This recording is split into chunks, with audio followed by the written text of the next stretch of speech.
It's alright, get the... Alright, what is your favorite anime? Oh, that's a really hard question. I used to watch a lot of anime in college, and I was a big fan of Eon Flux, the anime show. I was a big fan of Dragon Ball Z.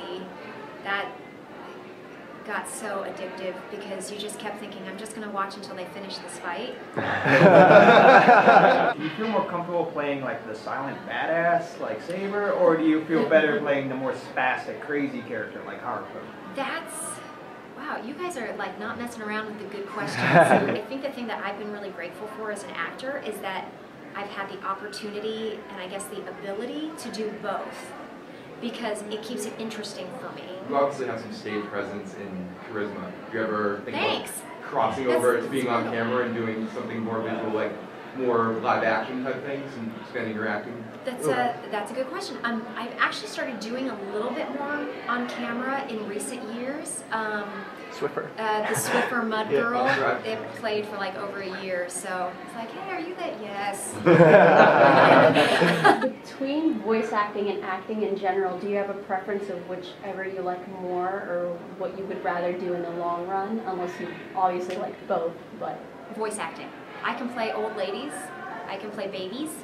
I can play boys. I can play girls.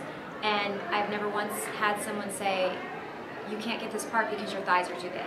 You know what I mean? When you went to record the character of Celty, how did you go about capturing her emotion in the show? Celty was actually one of the most freeing characters in an anime show that I've played because of that reason. You know, if the mouth goes, you can't say, I love you and I want to bear your children for all time. There's just not enough time. So actually, the fact that Celty didn't have a head, it actually gave me a little bit more freedom with the interpretation of it. I had a lot more character-related questions, but they're getting knocked down left and right. I'm either going to say I'm sorry for talking so much, or I'm glad that it's answering your question. But, no, I was going to ask, do you have any hobbies, you know, outside anime and all that? Sports is another thing that I'm really passionate about. If I were not doing voiceovers, my dream job would be to be a sports anchor on ESPN. Little known fact. Yeah, like behind the desk, and LeBron James scored 35 points in tonight's effort against the Pacers, and blah blah blah. So behind stuff. That's the party's obviously out there, guys.